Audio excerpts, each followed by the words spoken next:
आज एक और ऐड कर रहा हूं।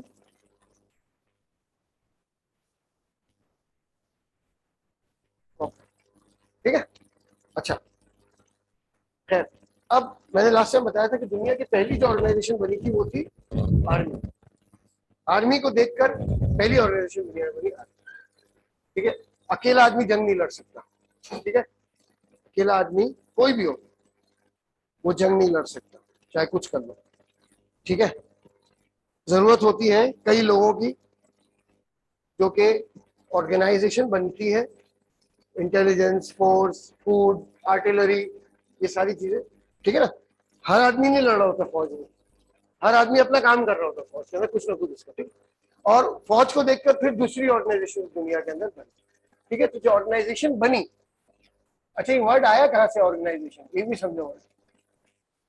ऑर्गेनाइजेशन का वर्ड आया ऑर्गन से। हमारा जिस्म जो अल्लाह ने बनाया है वो कई ऑर्गन से मिलकर बना। हर ऑर्गन अपना काम कर रहा है, कर रहा है नहीं कर रहा है। अगर अचानक से मैं यूं करके मारूं, मारकर तुम फौरन तुम्हारा फेस, तुम्हारा हाथ फेस पे आ जाएगा। किसी को बोलने की जरूरत नहीं, तुम्हें अपने हाथों को बोलने की जरूरत नहीं कि भाई फेस पे आ जा, कुछ आ रहा है, नहीं, वो खुद ब खुद आ जाए, आएगा ना। तो हमारा अच्छा, अल्लाह ताला ने कहता है हमने इंसान को बेहतरीन बनाया। और वाकई इंसान देखो ना, जो एलियंस की मूवीज आती है उसमें जो एलियंस दिखाते हैं, कोई खूबसूरत लगता है इंसान जैसा? सारे एलियंस देख के हम परेशान ही होते हैं। अच्छा, मुझे एलियंस की मूवी कभी भी पसंद नहीं आती, अजीब अजीब किस्म के। खाली एक मूवी पसंद आएगी एलियन की, अगर कहीं आपको मिल जाए, ऐसे मुश्किल है कहीं मिले। मूवी का नाम था हावर्ड द डक। उसमें ये दिखाते कि दुनिया में एक ऐसा प्लेनेट है जहां इंसान जो है वो बतख जैसा, और वो गलती से इस अर्थ पर आ जाता। इतने मजे की मूवी है यार, इतने मजे की मूवी है। खास तौर पे वो जो वहां, अच्छा वैसे ही ना बिल्कुल वो सिगार पीता। अब वो सिगार कैसे पीते, सिगार लगा, माचिस कैसे जला था, चोट से, चूड़ी चोरी होती थी। इतना क्यूट लगता है यार। एक मूवी बस इंडियन की जो मुझे अच्छी लगी, और अजीब अजीब शक्लों के एलियन इन्होंने। इंसान को अल्लाह ताला ने बहुत खूबसूरत बनाया है। ठीक है, हर ऑर्गन का अपना काम। ठीक है, कान का काम है सुनना, आंख का काम है देखना, मुंह से हम बोल रहे होते हैं, नाक का अपना काम है, हाथों का अपना काम है, पैरों का अपना काम है, पेट का अपना काम है, पीठ का अपना काम, हर ऑर्गन अपना काम कर रहा है। तो यहां से निकला है ऑर्गेनाइजेशन। हमारी बॉडी कई ऑर्गन से मिलकर एक ऑर्गेनाइजेशन। इसी तरह जब हम कारोबार करते हैं या कोई भी काम करते हैं और उसको हम ऑर्गेनाइजेशन की सूरत में, तो इसका मतलब है कि बहुत सारे लोग अलग अलग तरीके से अलग अलग काम कर रहे हैं। जैसे मैंने फौज में बताया था कि जो लड़ रहा है उसका काम लड़ना है, जो असला सप्लाई करना है वो सिर्फ असला सप्लाई करना है, वो दूसरा काम नहीं करे, वो लड़ेगा नहीं, उसका काम है भाई गोली पहुंचा दो। जो खाना पहुंचा रहा है उसका काम खाना पहुंचा। सही, हर आदमी अपना, जिससे बॉडी अपना काम करती है, ऑर्गेनाइजेशन में हर आदमी अपना काम करता है। ठीक है, तो अच्छा पहली चीज जो आ गई इसके अंदर वो ये कि ये इंसानों का इदारा है। क्या कहेंगे हम इसको, जहां इंसान मिल जाते हैं उसको क्या कहते हैं? Social administration. ठीक, अच्छा और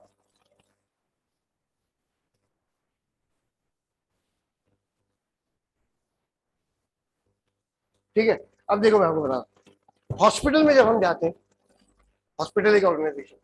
ठीक, तो एक होता है ओपीडी, जहाँ पे आप गए, आपने कहा जी दांत दिखाने हैं, आंख दिखानी है, पैर में दर्द हो रहा है, चोट लग गई। ठीक है, एक होता है इमरजेंसी, जब बिल्कुल ही जो आप कहते हैं ना अर्जेंट केसेस, तो वहां देखे जाते। ठीक, इमरजेंसी। एक होता है ओपीडी, जहाँ आप वेट करते हैं डॉक्टर का कि भाई वो मेरी शुगर आजकल थोड़ी ज्यादा रह रही है, तो डायबिटिक के डॉक्टर का वेट करें, सब लाइन से बैठे हुए, ऐसी कुर्सियां लगी। तो एक हो गया आपका डिपार्टमेंट इमरजेंसी। ठीक है, एक हो गया आपका ओपीडी। ठीक है, एक आपका हो गया वार्ड। ठीक है, अच्छा उसके बाद आ गया आपका ऑपरेशन थिएटर। ठीक है, उसके बाद आपका मशीन्स, अलग अलग डिपार्टमेंट आपको मिलेंगे मशीन्स के। जी एक्सरे डिपार्टमेंट, हाँ, अल्ट्रासाउंड डिपार्टमेंट, सोनोलॉजी, और पता नहीं क्या क्या अजीब अजीब नाम है, मुझे तो डर लगता है उसके नाम उसका। ठीक है, ये सारे जो ऑर्गेनाइजेशन के ऑर्गन्स है, ये सारे, इन सब का गोल एक है। आप देखो, वैसे देखा जाए हर आदमी का अलग गोल। देखो जो आदमी यहाँ पर अल्ट्रासाउंड कर रहा है, कि जो औरत अल्ट्रासाउंड कर रही है उसका गोल क्या है, उसको चाहिए पैसे, वो सैलरी ले जाएगी भाई। तो उसका एक गोल है कि भाई मुझे पैसे मिले, मैं कमा के अपने घर ले जाऊं, ठीक है। उस आदमी का या इस औरत का जो एक्सरे कर रहा है उसका भी यही है। लेकिन अगर ऑन द ब्रॉड व्यू देखा जाए, सबका मकसद क्या है बेसिकली, सबके अलग अलग मकसद भी है, लेकिन इलाज करना, किसी ना किसी तरह अपने पेशेंट को हमें सही करना पसंद। तो कलेक्टिव गोल समझ आ गया कि ऑर्गेनाइजेशन चाह रही है, देखो जो जो होटल हॉस्पिटल का मालिक होगा उसको चाहिए प्रॉफिट, ठीक है, उसका अपना गोल है। लेकिन उसका प्रॉफिट किसमें, लोग सही हो जाए, उसका गोल हो जाएगा। डॉक्टर है, डॉक्टर का ऐसा मैं जितना प्रैक्टिस करूंगा मैं एक्सपीरियंस होता जाऊंगा, बड़ा होता जाऊंगा, नाम हो जाएगा। जैसे एक जमाने में हड्डियों के डॉक्टर होते थे कराची में, डॉक्टर सुलेमान, ठीक है, अब तो इनका इंतकाल हो गया। आज जैसे मोहम्मद अली जिन्ना को देखा आपने, बस समझे डॉक्टर सुलेमान को देखेंगे आप, बिल्कुल फोटो स्टेट कॉपी थे वो कायदे में, डॉक्टर सुलेमान, ठीक है। मेरी खाला को बोला आपको घुटनों में कैंसर हो गया, मुझे फोन आया रोते रोते, 21वां या 22वां रोजा था, बहुत साल पहले की बात है, कहेंगे कि वो मुझे कैंसर हो गया। मैंने कहा क्या हो गया, बोली हाँ मेरी हड्डियों में बहुत घुटनों में दर्द हो रहा है, डॉक्टर ने कहा कैंसर हो गया, किसी डॉक्टर ने कह दिया आपको कैंसर। मैंने हड्डियों का, मैंने चलो डॉक्टर सुलेमान से एक मशवरा कर, गए हम ओपीडी में उनको दिखाने में, और मेरी खाला से कहा आपका वेट ज्यादा, आपको थोड़ा वेट कम कर, वेट ज्यादा इसलिए घुटनों पे दर्द हो रहा है और कुछ भी नहीं, थोड़ा सा वेट कम किया सही होगा। इतने एक्सपर्ट डॉक्टर थे, मतलब मैंने कहा डॉक्टर सुलेमान से, तो हर डॉक्टर का गोल क्या है कि मैं मशहूर हो जाऊं, मेरा नाम हो जाए, ताकि लोग मेरे पास, लेकिन अल्टीमेटली क्या है, सही हो जाए। ये सारे लोग जितने काम कर रहे हैं इमरजेंसी में, ओपीडी में है, वार्ड, अल्टीमेटली जो है इनका ऑब्जेक्टिव ये कि मरीज सही हो जाए और हमें सैलरी मिल जाए और हमारा नाम हो जाए और हम अच्छा काम कर लें, ये सारी चीजें हैं, इसको कैसे करें। बैंक में आप जॉब करने जाते हैं तो बैंक का बेसिक मकसद क्या है, बैंक की डेफिनेशन याद रखना हमेशा, कहीं भी गड़बड़ ना हो आपसे। बैंक की डेफिनेशन है एक्सेप्टिंग डिपॉजिट, बस ये definition, accepting accepting deposits, advancing loans,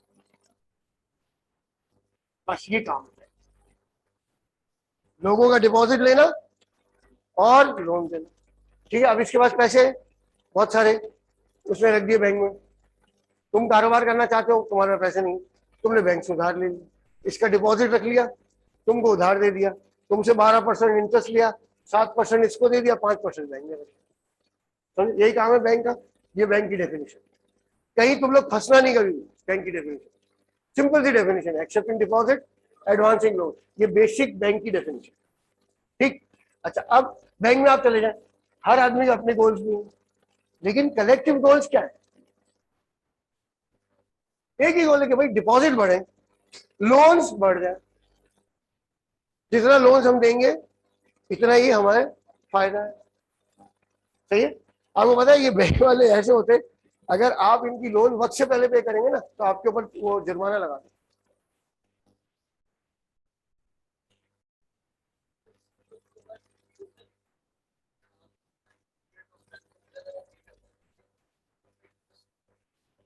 नहीं नहीं, जुर्माना लगा दें। हाँ, ये फिर आगे जब इसका आएगा ना मैं समझाऊंगा कैसे करते हैं। हाँ, आपको ऐसा होगा कि यार मैं अगर वक्त से पहले पे कर रहा हूँ तो भाई मुझे तो मेरी बचत होनी चाहिए ना, तो ऑन वन हैंड तो बचत हो रही है कि आपने 5 साल की लोन ली थी, 1 साल में पे कर दी, तो बचत तो हो रही है। लेकिन वो क्या करते हैं, आपने 4 साल पहले जमा करा दिया ना, आपने तो बैंक के पेट पे लात मार दी। वो तो सोच रहे थे, क्या नाम है तुम्हारा, अली रजा, अली रजा, मेरे बड़े भाई का नाम भी अली रजा है। तो अली रजा जो है वो ये सोच रहे थे कि अली रजा 4 साल तक हमें इंटरेस्ट पे करेगा, ये तो आगे बोले भाई ले लो पैसे जान छोड़ो, तो वो लगा देंगे तुम्हें जुर्माना, नहीं इंटरेस्ट पे, हाँ, वो तुम पे लगा देंगे खट करके जुर्माना। बोला अच्छा बड़ा होशियार बन रहा है, आजा भाई तेरे को बताते हैं, ठीक है। अच्छा, उसके बाद तीसरी चीज होती है ऑर्गेनाइजेशन में कंट्रोल, देखो ये बड़ा जरूरी है, सही है ना, सारी परफॉर्मेंस सारे गोल्स पर कंट्रोल बहुत जरूरी है। यानी मैं, यानी प्रॉफिट कमाने के लिए खामो खा एक आदमी आया, उसको पेट में दर्द हो रहा है, हमने लाखों रुपए के टेस्ट कर लिए उसको खामो खा, ये नहीं होना चाहिए। समझ आ रही है? ऑपरेशन थिएटर में मरीज लेटा, अपेंडिक्स ऑपरेशन कराने आया था, आपने गुर्दा निकाल लिया उसका। ठीक है? तो ये है कंट्रोल। सबके ऊपर नजर रखना जरूरी, ऑर्गेनाइजेशन में कौन क्या कर रहा है। अगर आर्मी की बात करें तो उसमें सबसे बड़ा प्रॉब्लम होता है गद्दारी, क्या आप दुश्मन के साथ मिलकर कोई राज फाश तो नहीं कर रहे हैं, ठीक है? या आप फौज का असला आम आवाम को तो नहीं बेच रहे, गुंडे मवालियों को। ये प्रॉब्लम होती है ना फौज में, तो फौज पे भी नजर रखी जाती है। तो आईएसआई का काम ही ये होता है। आईएसआई सिर्फ आवाम पे नजर नहीं रखती है, फौज पे भी नजर रखती है कि भाई कोई ऐसा तो नहीं है कि पता चला जी गद्दारी कर रहा हूँ, कोई इंडिया को यहाँ से इंफॉर्मेशन भेज रहा, बेच रहा। सही है? तो कंट्रोल जो है ना वो बहुत जरूरी होता है ऑर्गेनाइजेशन, सब पे नजर रखना। सही है? अभी एक केस मैंने देखा था, इंडिया के अंदर हुआ था, कि वो जो है वहां पे डॉक्टर्स क्या करते थे कि ऑपरेशन हुआ, गुर्दा निकाल दिया, ऑपरेशन हुआ, गुर्दा निकाल दिया और भेज दिया। 8-10 लाख रुपए का गुर्दा बिक गया इसका। अब ये तो जवान है, बिल्कुल इसका गुर्दा तो बेहतरीन होगा, निकाल के भेज दिया। मेरा शुगर वाला गुर्दा होगा ना मीठा, इसका तो सही होगा, ठीक है? तो उन्होंने जो है वो गुर्दा निकाल के बेच दिया। अब पूरा रैकेट बना, ठीक है? अच्छा, हुआ ये कि एक पेशेंट मर गया, उसका पोस्टमार्टम हुआ, पोस्टमार्टम में पता चला कि जी गुर्दा, इसका गुर्दा निकाला गया। बोले अपेंडिक्स का पेशेंट था, गुर्दा कैसे निकाला आपने? उसमें फिर तहकीकात हुई, तो हॉस्पिटल का जो ओनर था उसको पकड़ लिया। उसने कहा भाई मुझे नहीं पता यार ये क्या हुआ। बोले आपकी जिम्मेदारी है, कैसे हो सकता है कि जी आपके हॉस्पिटल में जो है गुर्दा निकल जाए, और कब से हो रहा है पता नहीं, और कौन कर रहा है? उन्हें मुझे पता ही नहीं कौन कर रहा है। फिर ढूंढा ढूंढा ढूंढा तो पता चला कि वहां पर एक नर्स थी बहुत पुरानी, डॉक्टरों के साथ रह रह के इतनी एक्सपर्ट हो गई थी कि वो क्या करती थी, जब ऑपरेशन हो जाता था, डॉक्टर ऑपरेशन करके चला जाता ना, फिर वो गुर्दा निकाल। बहुत बड़ा रैकेट इंडिया में जो है इसका पकड़ा गया, ठीक है ना? तो जरूरत किस बात की है? कंट्रोल की, कहीं भी हो आप।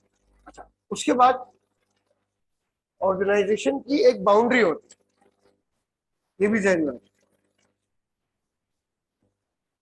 ठीक है? जैसे आर्मी, ये आर्मी का इलाका है, इसकी अपनी बाउंड्री, ठीक है? अब ये आपका कराची, ठीक है?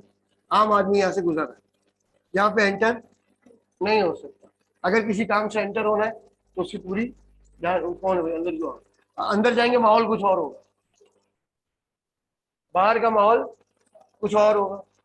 अंदर गए, आप यूं जा रहे, उसने कहा यार रुक जाओ, आप रुक गए, रुक जाओ, चेकिंग कराओ, हमने चेकिंग करा, फिर आगे गए, बोले यहाँ भी रुक जा, चेकिंग करा, करानी पड़ेगी। उनका अपना इन्वायरमेंट। इसी तरह हर ऑर्गेनाइजेशन का अपना इन्वायरमेंट होता है। ऐसा होता है ना, हम कहीं पढ़ने के लिए जाते हैं, हमने एसीसी के लिए पहले सोचा यार ऐसा करें ताबानिस चलता है, ऐसा करें केएनएस चलता है, ऐसा करो आईक्यू चलते हैं, सब जगह देखते हैं। तो हर जगह का आपको इन्वायरमेंट डिफरेंट होता है, क्योंकि उसकी बाउंड्री के अंदर का एक अपना इन्वायरमेंट, ठीक है? आपने कहा नहीं यार मजा नहीं आ रहा, कुछ अच्छा नहीं आ रहा, दूसरी जगह चलते, तो क्यों गए आप दूसरी जगह? तो उसके अंदर का जो अपना इन्वायरमेंट है, आपको हो सकता है किसी को अच्छा लगा, आपको अच्छा नहीं लगेगा, ठीक है? तो उसकी अपनी एक बाउंड्री होती है, क्योंकि उसका अपना एक इन्वायरमेंट होता है। अब समझ आ गया? हर ऑर्गेनाइजेशन का अपना एक इन्वायरमेंट, ठीक है, जो उसको दूसरों से अलग करता है। बाउंड्री की वजह से इन्वायरमेंट क्रिएट, कि हाँ यार ये बाउंड्री, ये आईक्यू है, ये केएनएस है, ये ताबानी है। अभी बैंक में आप चले जाए, बैंकल हबीब में आप चले जाए, सिल्क बैंक में चले जाए, मीजान, हर जगह जब आप एंटर होंगे, उनकी बाउंड्री में आप एंटर होंगे, उनका इन्वायरमेंट डिफरेंट होगा। कितने लोगों के मुंह से आपने सुना होगा यार ये तो कचड़ा बैंक है, इससे अगर वहां चलते हैं वो ज्यादा अच्छा। क्यों? क्योंकि उनका इन्वायरमेंट जो है वो बड़ा अच्छा होता है। आप जाते बैंक में, कहीं भी आप जाते हैं, किसी हॉस्पिटल में जाते हैं, you when you like the environment in the boundary, तो आप वहां स्टे करते हैं। आप गए, आपने कहा नहीं यार ये हॉस्पिटल बहुत अच्छा, कितना मजे का माहौल है, सब कितनी तमीज से बात करते हैं, सब चीजें कितनी अच्छी है, सही?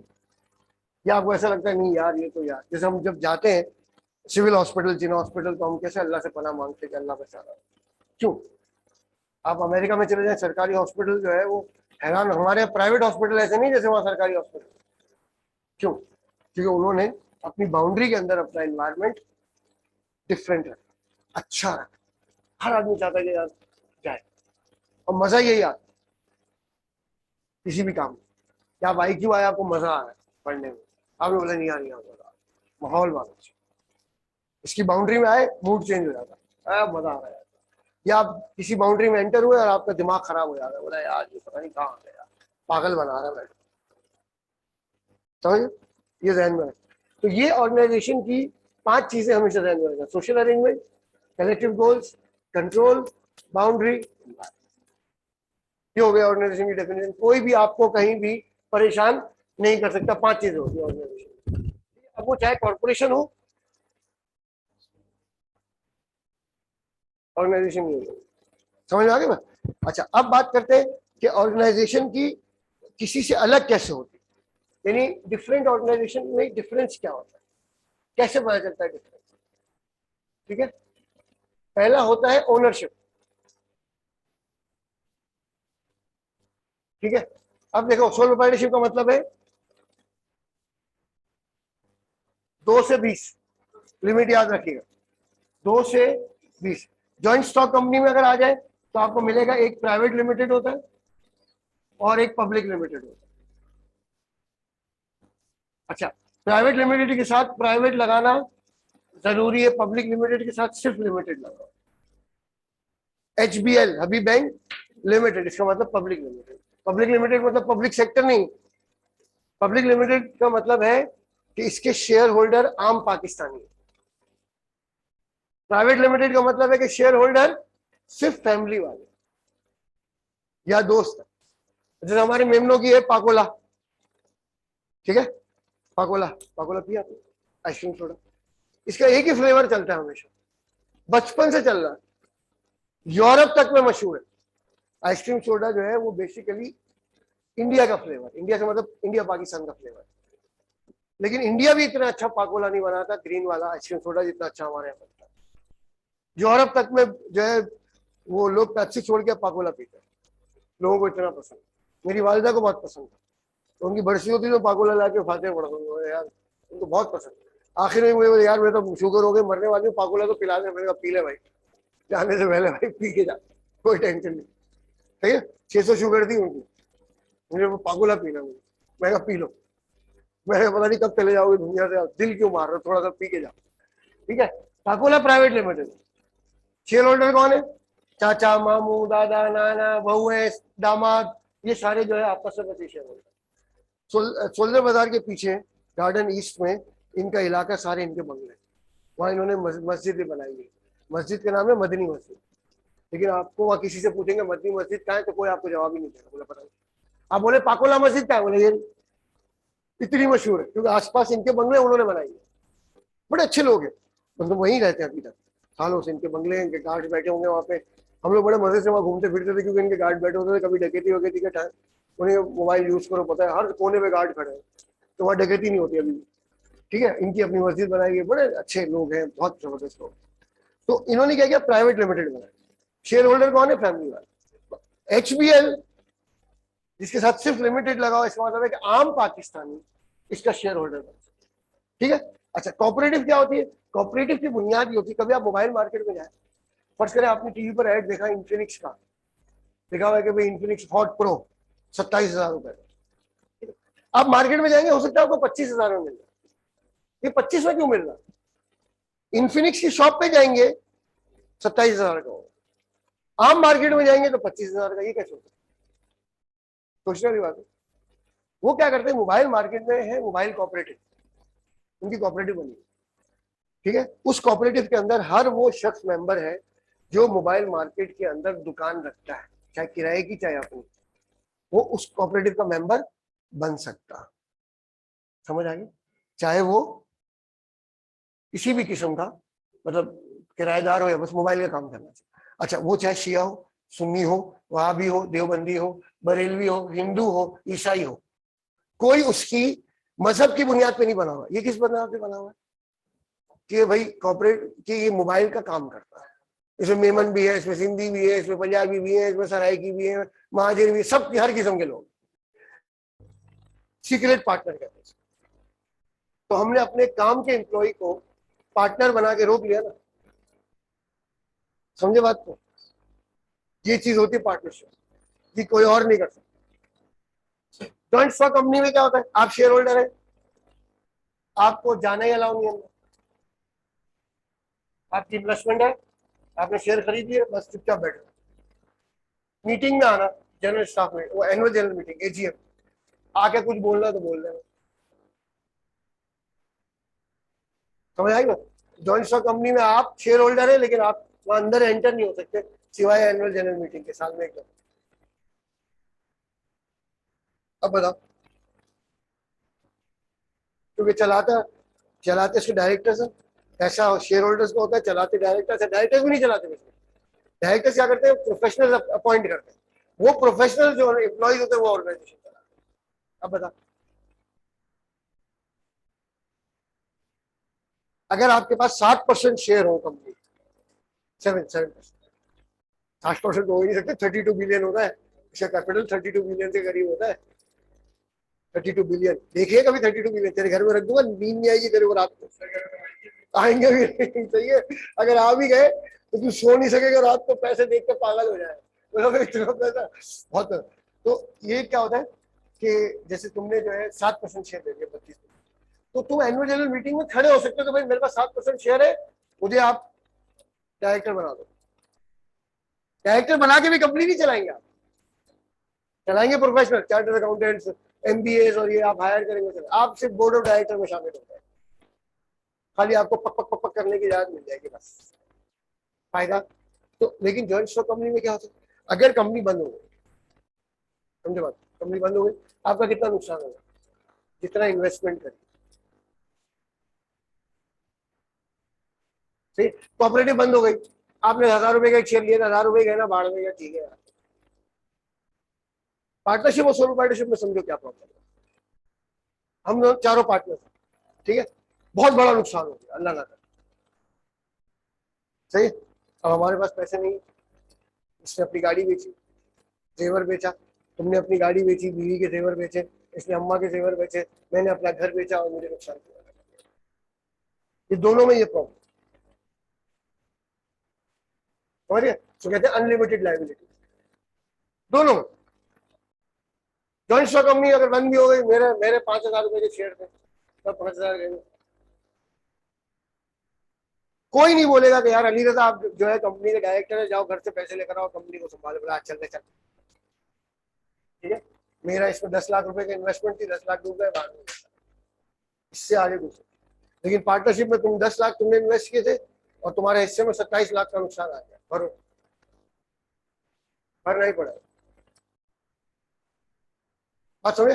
तो ओनरशिप जो है ना, उससे पता चलता है कि ऑर्गेनाइजेशन में कितना डिफरेंस, ठीक है ना? सोलो पार्टनरशिप में फायदा क्या होता है, सारा प्रॉफिट आपका, कोई शेयरिंग नहीं आपको, लेकिन इसको आप बड़ा नहीं कर सकते। आप एरोप्लेन खरीद सकते हैं, एयरलाइन चला सकते हैं। अब बड़े प्रोजेक्ट बनाने के लिए ये दोनों बेकार है, बड़े प्रोजेक्ट के लिए जॉइंट स्टॉक कंपनी को लेते हैं, क्योंकि 30 बिलियन के करीब इनका कैपिटल होता है, इतना पैसा होगा तो ही एयरलाइन खोल सकता है, कोई बड़ी स्टील कंपनी खोल सकता है। अभी ये जो है आई क्यू, ये आई इब्राहिम, क्यू काइट, दोनों से मिला के आई क्यू बना दिया, ऐसा है नहीं है, ऐसा है नहीं, तो हम लोगों ने इसका वो निकाल लिया, इत्तेफाक आई क्यू नाम ऐसे पड़े, ये है पार्टनरशिप, सही है, ये है पार्टनरशिप। इसका एनवायरमेंट डिफरेंट है, पाकोला का, एचबीएल का एनवायरमेंट डिफरेंट होगा, समझे बात? अच्छा, केएनएस है, ये भी ये भी पार्टनरशिप है, सर खलील, सर साजिद कपाटिया, ठीक है।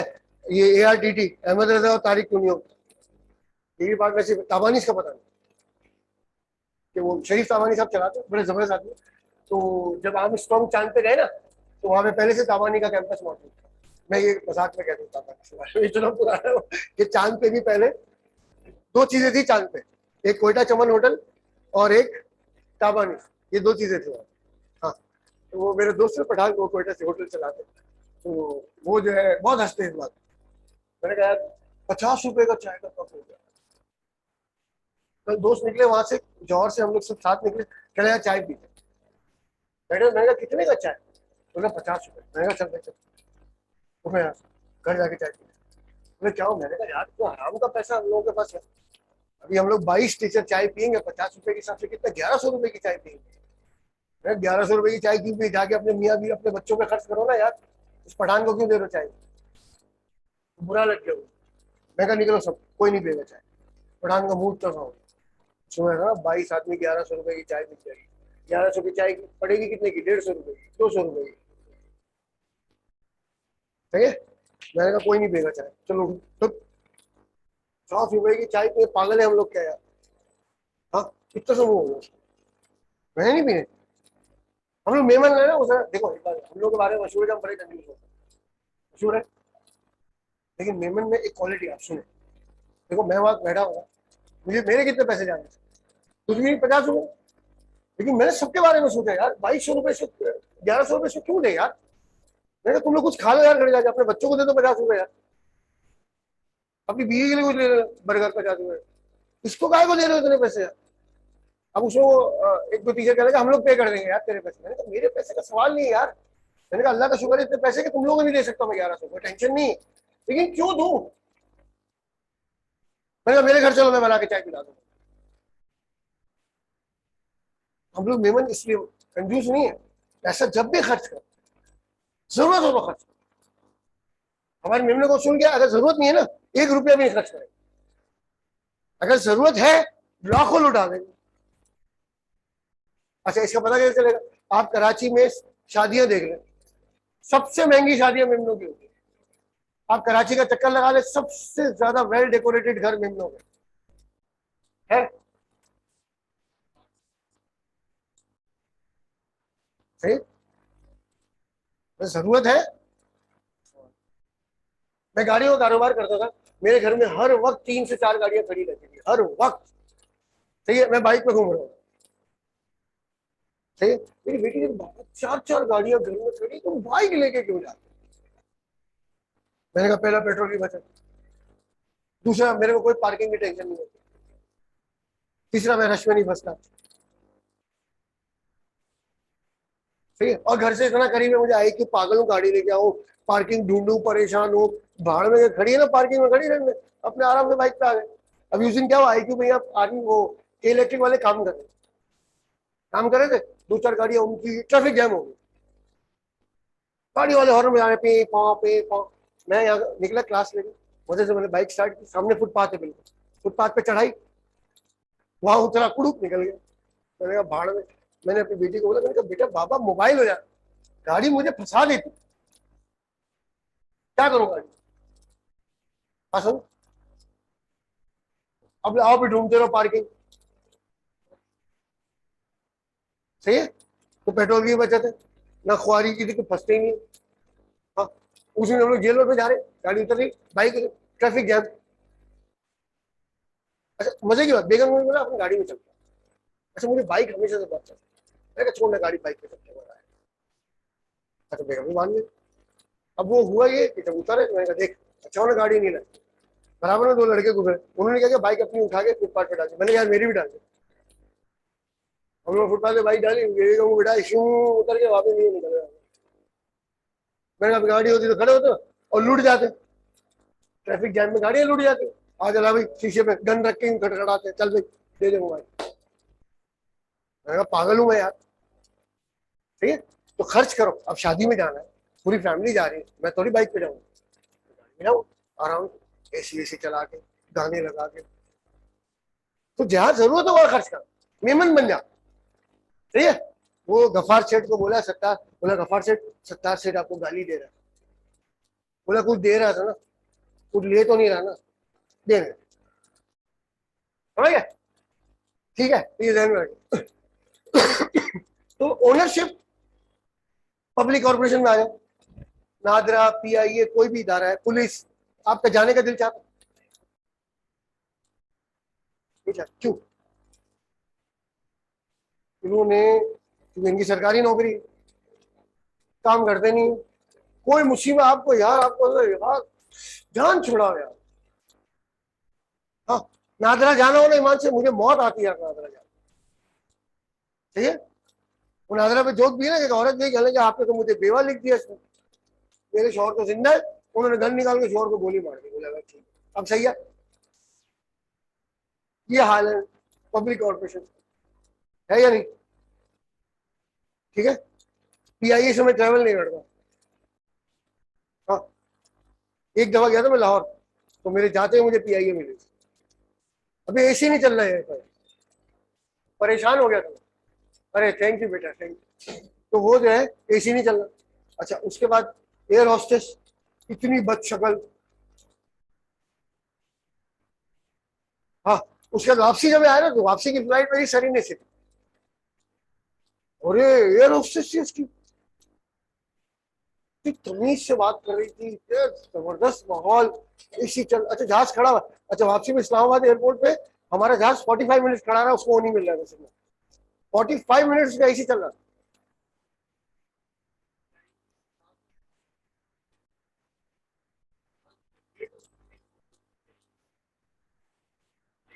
क्योंकि सरकारी को पूछने वाला नहीं है, बेड़ा गर्क कर दिया। अब समझे, क्योंकि ओनरशिप है गवर्नमेंट के हाथ में।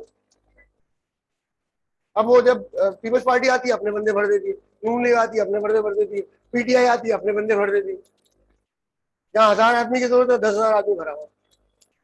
तो उन कॉर्पोरेशन का यही हाल, आदमी को डर लगता है।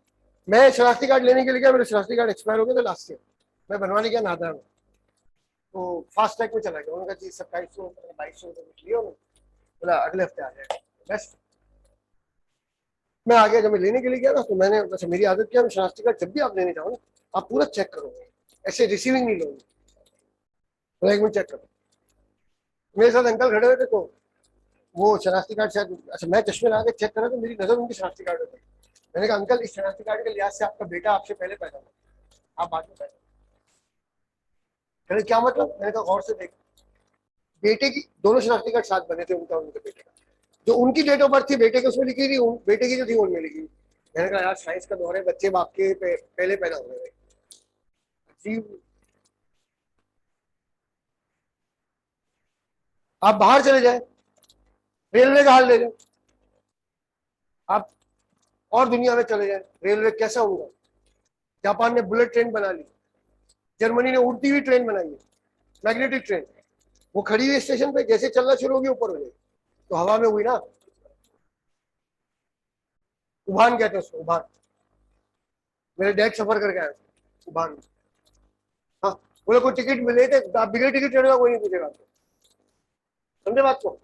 लेकिन बोले वहां के लोग खुद टिकट खरीदते हैं, कोई नहीं पूछता, कोई नहीं देखने वाला, कोई मांगता भी नहीं टिकट आपसे। हाँ, बोला हम लोग चढ़े थे फ्रैंकफर्ट से, तो एक लड़की तेजी से आई, लेट हो गई होगी शायद, जल्दी से चढ़ गई, उसका टिकट नहीं। तो इत्तेफाक से बोला हम लोग साथ उतरे, पता नहीं कहाँ कौन सा डेट जिसने स्पॉट बताया, वहां पे साथ उतरे। जब उतरे ना, उस लड़की ने जाके टिकट खरीदा कि मैं वहां से बैठी थी, ये टिकट है मेरे पैसे, और वहां के फाड़ के वो टिकट ईटर जो होता है ना, उसमें डाल दिया। किसी ने उसको नहीं पूछा, चली जाती। समझ बात। तो वहां public corporation out of this world, इसीलिए तो लोग वहां जाके रहते हैं। हाँ, मैंने कई लोगों के मुंह से सुना है कि यार वो काफिरों का मुंह ज्यादा अच्छा है।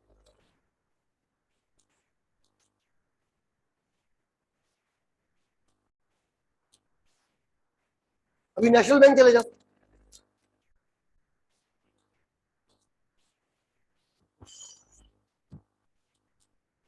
उसके मुकाबले आप किसी प्राइवेट बैंक चले जाओ, तो आम बैंक, जो नेशनलाइज नहीं है, यानी जो यहाँ पर है वहां पर नहीं है, आप उस बैंक में चले जाओ, अस्करी बैंक में चले जाओ, अभी बैंक चले जाओ, बैंक का चले जाओ, कहीं भी आप चले जाओ, आपको वो इज्जत से बुलाएंगे, आ जाओ। हाँ, यूपीएल में मैं गया, एक लड़की मुझे मिली, जैसे मैं एंटर हुआ लड़की को, excuse me, can I help you. तो मैं तो भूल ही गया किस काम से गया था। मैंने कहा हाँ बिल भरना। मैंने कहा क्यों पूछ रही है, पहले तो मैं हैरान उसको देख के, मैं तो जानता ही नहीं तू पूछ रही है। अच्छा पता चला उसका काम ही यही है, जो यूबीएल में आएगा देखा उन्होंने टैग लगाओ, सबको पूछे आपको क्या काम है, आपको क्या प्रॉब्लम है। मैंने कहा ये मसला, अच्छा जी आप वहाँ चले जाओ, मैंने कहा क्लियरिंग, अच्छा वहाँ चले जाओ, एसी लगा हुआ आपको, नेशनल बैंक में एसी नहीं है। आप पता नहीं यार हाल क्या मुल्क का यार। ठीक है, तो ये जो है ओनरशिप की वजह से ऑर्गेनाइजेशन आपको पता चलता है कितनी डिफरेंट है। ओनरशिप की वजह से, ओनरशिप मैंने समझा दी किस तरह की होती है, ठीक है। ये समझो पता नहीं कितने चैप्टर्स एक साथ पढ़ा रहा हूँ तुम्हें। अच्छा जनाब।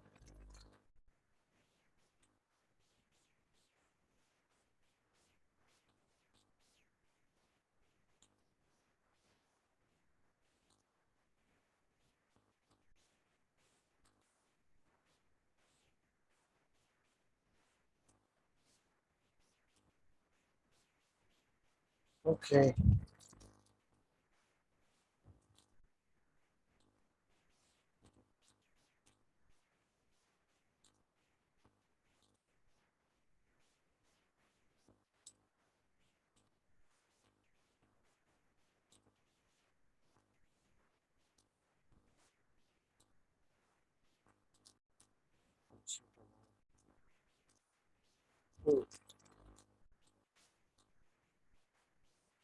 के बाद आ गया कंट्रोल। आपको क्या लगता है क्या प्रॉब्लम है प्राइवेट और पब्लिक सेक्टर में?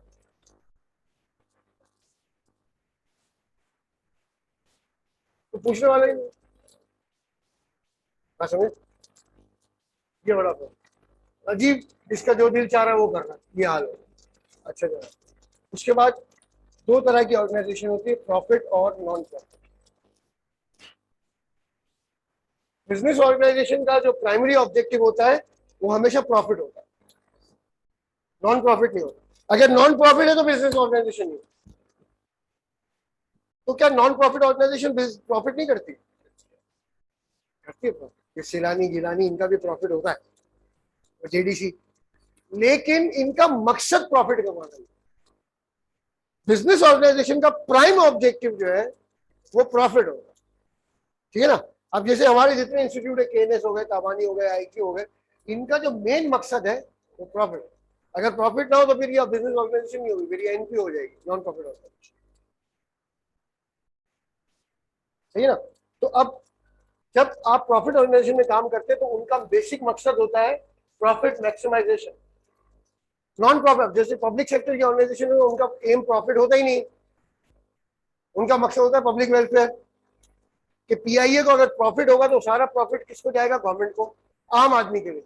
और अगर यकीन करो ये कॉर्पोरेशन कमाना शुरू कर दे पाकिस्तान में, आपका टैक्स आधा हो जाएगा। लूट खसूट के खाया है पाकिस्तान की कॉर्पोरेशन को, लूट नहीं, एक तो खाया है, खाया नहीं है, लूट खसूट के खाया है। हाँ, हर आदमी की ये ख्वाहिश है कि यार यहाँ जॉब मिल जाए, हम लोग खूब पैसे कमाए, उससे कनाडा की नेशनलिटी ले ले और कनाडा की मस्जिद में बैठ के नमाजें पढ़े, और वहां पे नेकोकार कहलाए, है सही है। पर जी यहाँ पे पाकिस्तान स्टील में काम करते थे, वो बेल्जियम की नेशनलिटी खरीदी, बेल्जियम चले गए, कनाडा चले गए। हाँ, हजरत अली कहते हैं कि दौलत का जो पौधा होता है ना वो गुनाह की जमीन में लगता है। दौलत का जो पौधा होता है ना वो गुनाह की जमीन में लगता है, कोई ना कोई गुनाह होता है। दौलतमंद इंसान की दौलत के पीछे कहीं ना कहीं कोई गुनाह छुपा है। हमारे पीसीएस में एक स्कूल है, उन्होंने क्या किया, मालिक ने, मालिक गए कनाडा, उनका कनाडा की नेशनलिटी थी तो कनाडा चले गए, उन्होंने पीछे से क्या किया, स्कूल भेज दिया। एडमिनिस्ट्रेटर ने क्या किया, स्कूल ही भेज दिया।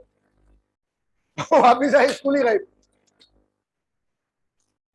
उनका स्कूल किसी और नाम से चल रहा है। तो मेरा स्कूल है, बोला, भाई हमने खरीद लिया, जाओ तुम्हारे एडमिनिस्ट्रेटर को ढूंढो किधर है, हमने किया, उनको खरीदा।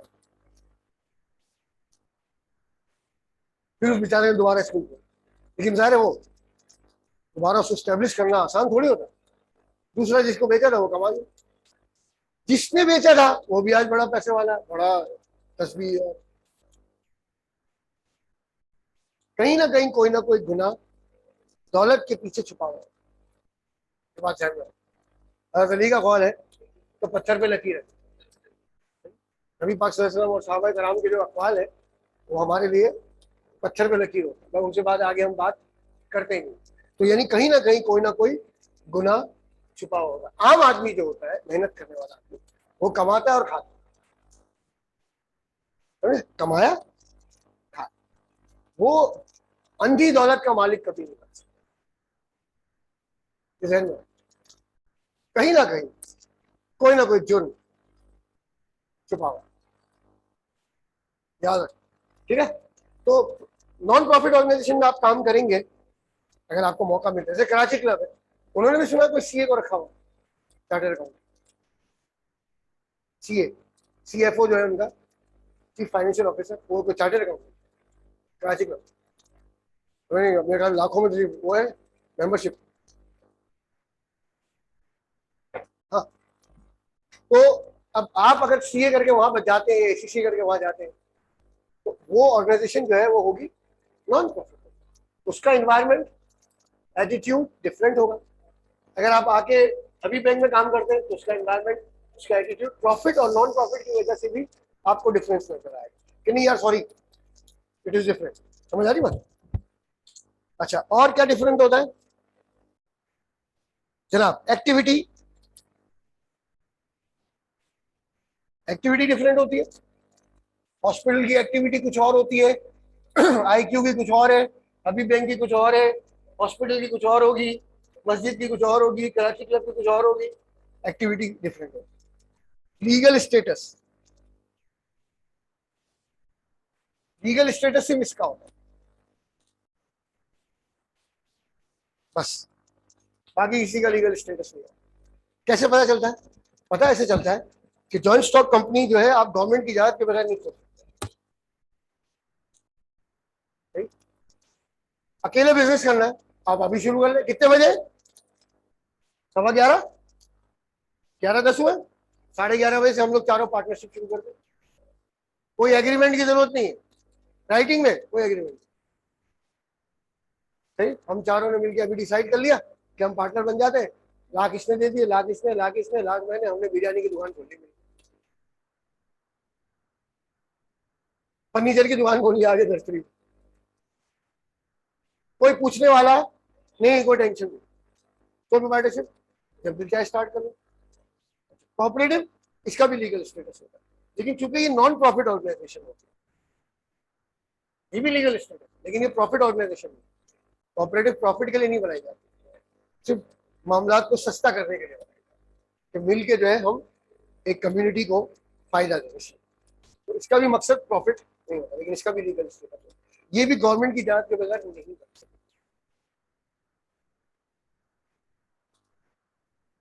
समझे? ये तीनों profit organisation, cooperative, non profit, legal status दोनों के पास। लेकिन अगर हम इसको छोड़ देते, दोनों लीगल स्टेटस वाले, लेकिन ये प्रॉफिट है, ये नॉन प्रॉफिट, गड़बड़ घोटाला था, इसको जो है थोड़ा समझना पड़ेगा। ठीक है, तो लीगल स्टेटस जो है उसको देखा जाता है। अच्छा, आपको मजे की बात बताओ, जैसे हम लोग पार्टनर है और हमारे पे कर्जा है सप्लायर का, माल के पैसे से, हम लोग पर्सनली जिम्मेदार है। अगर हम नहीं पे करेंगे ना तो कोर्ट हम पे केस चलाएगी। समझो बात को, लीगल स्टेटस क्या होता है? हम पे केस चलाए, हम चारों पर्सनली, नहीं पे किया तो जेल की हवा भी खानी पड़ सकती है।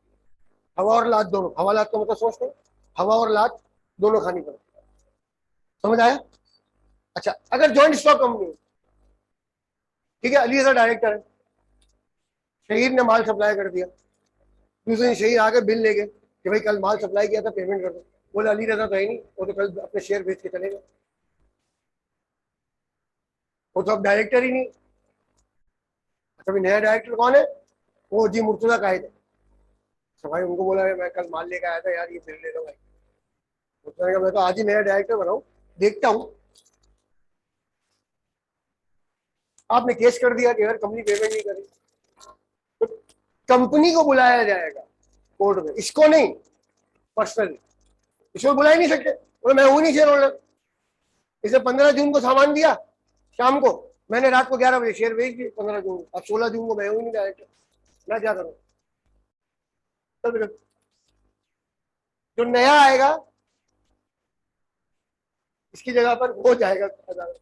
अब मुर्तजा कायद 2-4 दफा गए अदालत और उन्होंने कहा ठीक है मैं देखता हूँ, ये है, यूं है, यूं है, शहीद की पेमेंट है, हमें पता है, देख रहे हैं मामला को।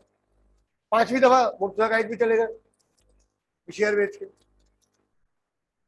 और जी ओएस कासवानी साहब आ गए, नहीं जाएंगे, अब हो जाएंगे, वो भी चले गए, शेयर तो लटक गया। लीगल स्टेटस में ये मसला है, कोई पर्सनली जिम्मेदार नहीं होता। इन दोनों में क्या होता है, लीगल स्टेटस नहीं है, आप पर्सनली जिम्मेदार। आ जा भाई, सीधा कोर्ट। अब समझे बात को, ये चीजें बड़ी समझने की होती है इसके अंदर। लेकिन बहरहाल कंपनी जरूरी है, किसी मुल्क की तरक्की का दारोमदार जो है कंपनीज पर होता है। जितनी बड़ी बड़ी कंपनीज होती है, बड़े बड़े प्रोजेक्ट करती है, बड़े बड़े प्रॉफिट्स करती है, बड़े बड़े टैक्स देती है, चाहे ये हो चाहे ये हो। जब ये कमाते हैं ना तो आपका मुल्क में महंगाई कम हो जाती है, आपका टैक्स कम हो जाता है। लेकिन मसला ये है कि इंसान जो है ना सबसे बुरा जानवर है प्लेनेट। सोशल एनिमल कहते हैं ना इंसान को, इंसान सबसे बुरा जानवर। 100 बरस का सामान रखता है, पल की गारंटी नहीं उसकी जिंदगी, समझ गए। तो हम लोगों की जो लालच है ना वो खत्म। जैसे हम लोग को सबको ऐसा यार पैसे जमा कर ले औलाद के लिए। हिंदी में एक कहावत है, पूत सपूत तो क्यों धन सींचे, पूत कपूत तो क्यों धन सींचे। बोला अगर औलाद अच्छी है तो दौलत जमा करने की क्या जरूरत, वो अपना रास्ता खुद बना लेगी। और अगर औलाद बुरी है तो दौलत जमा करने की क्या जरूरत, तुम गुनहगार हो जाओगे, तुम्हारी दौलत से वो ऐसी करेगा। हिंदी में कहावत है, पूत सपूत तो क्यों धन सींचे, पूत कपूत तो क्यों धन सींचे। हम लोग क्या इसको बच्चों को दे दें, ये करते वो करते। अच्छा, हम लोग बेटियों को बहुत समझते हैं। एक हमारी सोसाइटी में मेरा एक ही उसूल है, बेटी हो या बहन हो उसको पढ़ाओ, उसको उसके पैरों पे खड़ा करो, वो अपना रास्ता खुद बना ले। हाँ, समझे। हजरत अली का कौन सुनो, कहते ऐसे बन जाओ कि लोग तुम्हारी तमन्ना करें। ठीक है, अभी एसीसी करके किसी बड़ी पोस्ट में जाके बैठ गए, भाभी बैंक में डायरेक्टर, लाइन लगी होगी रिश्तों की, 10-10 12-12 लड़के बाहर खड़े होंगे, मैं सही हूँ, मैं धूम हिलाऊंगा साथ। वजह वजह कामयाब, दुनिया कामयाब लोगों के लिए तालियां बजाती है भाई। तो आप ऐसे बन जाओ कि लोग आपके पीछे भागे। हम क्यों भागे किसी के पीछे, मेरे बच्चे नहीं भागते किसी के, तो बनोगे लोग तुम्हारी तमन्ना। कल को तुम बन जाओगे तो लोग खुद तुम्हारे पीछे आए। इसलिए समझाता हूँ, ये टाइम है बनने का। एक दफा बन गए तो लड़कियां जब अपने पैरों पे खड़ी हो जाती है, उनको खुद ही राइट मिल जाता है, ठीक है तो जिससे अच्छा लगता है शादी कर सकते। अल्लाह ने उनको राइट दिए, हम कौन होते। हज़रत खदीजा कुबरा को रसूलुल्लाह सल्लल्लाहु अलैहि वसल्लम से प्यार हो गया था, उन्होंने रिश्ता भेजा। प्यार कैसे हुआ, उनके जो गुलाम था उन्होंने आके जब रसूलुल्लाह सल्लल्लाहु अलैहि वसल्लम की क्वालिटीज बताई मैसरा ने, उनका दिल आ गया, होगा यार ये बंदा है भाई। और इतना पैसा दिया यार, हज़रत खदीजा कुबरा जो कपड़े पहनती थी ना, वो आज की औरत तस्वुर नहीं कर सकती। ये पीछे इतना बड़ा दामन होता था जो कनीजे उठा के चलती थी, और सोने के तार के कपड़े। आज के दौर में वो कपड़ा बनाया जाए तो उनका एक ड्रेस कम से कम 70-80 लाख रुपए का बनेगा, शायद इससे भी ज्यादा। सब कुछ जो है शादी के बाद उन्हें रसूलुल्लाह को दे दिया, इस्लाम की नाम, तो ये और 2 कपड़ों में जिंदगी गुजारी है रसूलुल्लाह की। हाँ, ये रोब दबदबा, अरब का हर आदमी उनसे शादी करना चाहता है। उसके बाद जो है हजरत अबू बकर सिद्दीक ने बहुत फाइनेंस किया इस्लाम में, सबसे ज्यादा हजरत खदीजा ने, और उसके बाद हजरत अबू बकर सिद्दीक बहुत फाइनेंस किया इस्लाम में। समझे बात। तो हजरत खदीजा, अभी ये माधुरी दीक्षित की एक मूवी आई थी दीदी तेरा देवर दीवाना, बहुत गाना हिट हुआ था, याद है, सलमान खान की। उसमें उसने 6 लाख रुपए की साड़ी पहनी, ब्लू कलर की। इतना इंडिया में शोर होता था, 6 लाख की साड़ी। आज तक इंडिया किसी हीरोइन ने इतना महंगा ड्रेस नहीं पहना, 6 लाख की साड़ी पहनी थी, कुछ भी नहीं था भाई, हो जाएगा। तो उनको रसूलुल्लाह इतने पसंद आ गए, सब कुछ रसूलुल्लाह को दे। उसके बाद हजरत अबू बकर सिद्दीक ने सबसे ज्यादा फाइनेंस किया इस्लाम, समझ आई बात। ये हिस्ट्री हमारी, समझ आएगा। तो ये जहन में रखना कि हमें जो है कुछ बनना है, ऐसा कि तमन्ना करें। मैं नबी पाक सल्लल्लाहु अलैहि वसल्लम के पास क्या था, जो हजरत खदीजा ने इतनी तमन्ना की और सब कुछ दे दिया। बात समझे। कुछ तो होगा, तो मेरे नबी की तो शान ही निराली। बात सुनो, तो ये बात ध्यान में रखना। तो खैर उनकी तो खाल बात है, हम लोगों को भी कुछ बनना है कि लोग हमारी तमन्ना करें, हम ना करें। अगर नबी पाक ने तमन्ना की होती तो आज तक दुनिया इल्जाम देती मेरे नबी को, लेकिन मेरे नबी में कोई उंगली भी नहीं उठी, दुश्मन भी नहीं उठा। और तारीफ वो होती है जो दुश्मन करता है। 100 successful people of the world, ये किताब जब लिखी माइकल हार्ट ने, पहला नंबर किसका है? नबी पाक का। ईसाई ने किताब लिखी, नंबर पहला किसका है? नबी पाक। 100 influential people on the world, in the world, पहला नंबर नबी पाक का। दुनिया ने जो गालियां दी, कहता सॉरी यार, इस पे कोई बैठता ही नहीं और फिटिंग नहीं। 7 नंबर पे जीसस 7वें नंबर पे। हाँ मैंने पढ़ी हो किताब। हजरत उमर का भी नाम है 60 नंबर पे। 100 successful people of the world, हजरत उमर का नाम है 60 पे, लेकिन रसूल खुदा का नाम पहले नंबर पे, जीसस का नाम 7वें नंबर पे। और लोग वेट कर रहे थे कि यार इसने नंबर 1 दिया किसको। सब वेट कर रहे थे, वो आया, उसने आके अपनी किताब खोली, रूनू क्या कहते हैं, रूनुमाई की तकरीब होती है, तो किताब खोली, लोग हाँ, क्या बोलता है। उसने कहा प्रॉफिट मोहम्मद, बड़े लोग तो, लेकिन तारीफ वो होती है तो दुश्मन करता है।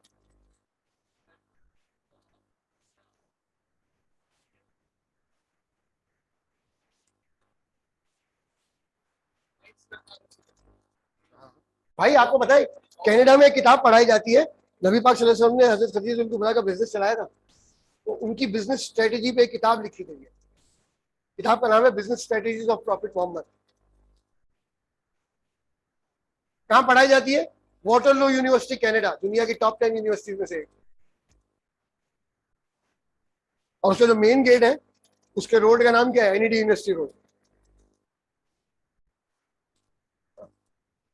वो एजुकेशन को बड़ा मानते हैं। यानी देखो, पहले उनके यहाँ भी 2 फिरके थे ईसाइयों में, प्रोटेस्टेंट कैथलिक, वो लोग भी बहुत लड़ते थे। अच्छा जब उन्होंने पढ़ना लिखना शुरू किया, उन्होंने कहा यार इसमें लड़ने की जरूरत नहीं, जिसको जो अच्छा लगे। अब कोई लड़ाई होती, कभी सुना आपने कोई लड़ाई? पढ़ लिख गए, रेसिज्म भी काफी कम हो गया उनके। पहले काले गोरे का बहुत प्रॉब्लम था, काफी हद तक उन्होंने कंट्रोल किया, क्योंकि पढ़ लिख गए ना, एजुकेशन हासिल करते गए, तो उनको समझ आ गया यार ये लड़ने वड़ने की चीजें नहीं है। समझ आ रही बात? तो क्या यार कुछ अच्छा काम करके जाओ, ये चीज है। ओके, अच्छा उसके बाद देखो साइज। अगर साइज के हिसाब से देखा जाए तो दुनिया में, अच्छा साइज जो होता है ना, उसको नापने के कई तरीके होते हैं। देखो एनरॉन सबसे बड़ी कंपनी थी अमेरिका की, किस लिहाज से? 22,000 एम्प्लॉइज। लेकिन वैसे देखा जाए तो सबसे बड़ा जो दुनिया का ब्रांड है वो एप्पल। एप्पल से ज्यादा कैपिटल जो है वो उसका है, वॉल्ट डिज्नी का। तो वॉल्ट डिज्नी नंबर 1 क्यों नहीं? वो इंटरटेनमेंट में नंबर 1 है। तो साइज जो है ना, उसकी कोई एक परफेक्ट डेफिनेशन नहीं होती। एम्प्लॉयज के लिहाज से देखा जाता है, कैपिटल के लिहाज से देखा जाता है। अब अमेजोन है, दुनिया की सबसे बड़ी वर्चुअल कंपनी है, अगर उसके एम्प्लॉयज होंगे तो इतने से होंगे। नाइकी, दुनिया का सबसे बड़ा फुटवेयर है, एक फैक्ट्री नहीं है गधों के पास। हाँ, एक फैक्ट्री नहीं नाइकी, इतनी सी है नाइकी। इसने कर कैसे रहे?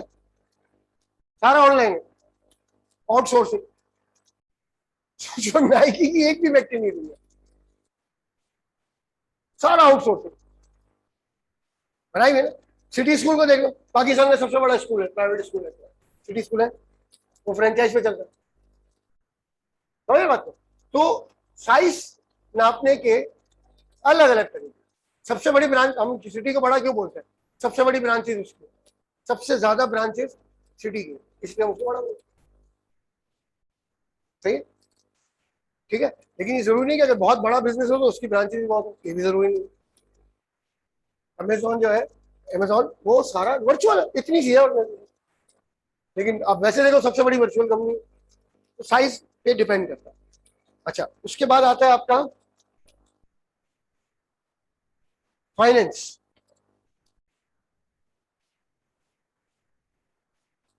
पैसा कहां से आ रहा है? अब देखो, जब स्टील मिल और ये कॉर्पोरेशन प्रॉफिट नहीं करते, ऐसा से क्या होता है? लोग निकाल दे रहे एम्प्लॉयज। कितना एहतजाज हो रहा था, 6 6 महीने तनख्वाही नहीं मिलेगी क्लास में। जब गवर्नमेंट बजट बनाएगी उसमें से अगर कोई पैसे बचेंगे तो देंगे इनकी तरफ। ये हाल होगा। अगर ये खुद कमा रहे होते, सही, खुद कमा रहे होते तो इनके पास सबसे बड़ा प्रॉफिट होता, अपना प्रॉफिट होगा ना इन्वेस्ट करने के। अब प्रॉफिट क्या होगा? ये थोड़ा सा बांट देते गवर्नमेंट को, दे देते, थोड़ा अपने पास रख लेते और उससे आगे काम करते हैं, खुद जो है जिंदगी में आगे बढ़ते हैं। ठीक है ना? देखो कोई भी बिजनेसमैन हो, सारा प्रॉफिट नहीं खाता, सारा खा जाएंगे प्रॉफिट हर महीने, तो आगे कैसे ग्रो करें? ठीक है, तो पैसा कहां से आ रहा है? अब चूंकि इनको गवर्नमेंट की तरफ से ग्रांट मिल जाती है ना, तो क्या बोलते हैं, बेल आउट पैकेज, इसलिए लोग परवाह नहीं करते यार। गवर्नमेंट बोलते हम बेल आउट ही देंगे, कमाओ, तुम्हारी जिम्मेदारी, बेड़ा कर। ये प्रॉब्लम, कमाते नहीं है। बोले भाई कमाओ ना। वो उनको पता है कि फाइनेंस का दूसरा रास्ता क्या, बजट चले लेंगे, काम ही नहीं करते साथ। कैसा, कब तक चलेगा यार? रिजल्ट ये होगा कि एक दिन गवर्नमेंट क्या बोलेगी, यार तक्षशिला भेज दो, यार पीआईए भेज दो, भेज देगी और क्या करें, कहां तक चलाएगी? ठीक ठीक है। अच्छा अब इधर आ जाओ, इसके पास क्या सोर्सेज ऑफ फाइनेंस कम होते, अकेले आदमी को कोई लोन भी नहीं देता आराम से। पार्टनरशिप में होता क्या, जब बहुत सारे लोग मिलके तो फाइनेंस ज्यादा होता है। 30 बिलियन तो उसका अपना कैपिटल, खाली वो शेयर ही बेच दिए 30 बिलियन को, 32 बिलियन लगाओ। कॉर्पोरेटिव का शेयर होल्डर से पैसा, फिर जैसे जैसे प्रॉफिट करते जाते वैसे वैसे तरक्की करते जाते। तो फाइनेंस कहां से आ रहा है, ये बड़ा इंपॉर्टेंट, कॉर्पोरेशन को करना चाहिए इस पे काम। और टेक्नोलॉजी, अमेजॉन क्यों छोटा है? टेक्नोलॉजी की वजह, वर्चुअल है, हालांकि सबसे बड़ा नेटवर्क है दुनिया, लेकिन छोटा सा, क्योंकि टेक्नोलॉजी ने उसको क्या किया, छोटा। ठीक है। अच्छा अब जिस तरह टीचिंग है वो अमेजोन पे नहीं हो सकती, हो सकती, कोई ना कोई पढ़ाएगा फिजिकली, चाहे कंप्यूटर पर। मेरा भी चैनल है, इसमें मैं लगाता रहता हूँ वीडियो सॉल्व करके अकाउंट्स। ठीक है, मेरे पास भी चैनल, तो किसी ने तो रिकॉर्ड किया फिजिकली, फिजिकली बनेगी और फिर सेल होगी। लेकिन कोई तो क्लास में पढ़ाने वाला होना चाहिए, टीचिंग नहीं हो सकती अमेजोन। कोई ना कोई पढ़ाएगा, रिकॉर्ड करेगा तो आप शेयर करेंगे, वरना टीचिंग अच्छा लगता है ऐसे। मुझे तो ऑनलाइन टीचिंग से नफरत है यार, मैं जूम वूम पे पढ़ाता था, मेरा दिमाग खराब हो जाता था। तो ये कौन सी टीचिंग है? मेरे तो मजा आता है जब क्लास आई, बैठे बच्चे और शोर शराबा हंगामा हंसी मजाक तफरी, ये सीख रहे हो, कितना मजा आता है। अब घर में बैठ के मजा आएगा? थोड़ी देर आप सो जाओ, अभी ऑनलाइन ले लो क्लास में, 15 मिनट बाद सो जाओ।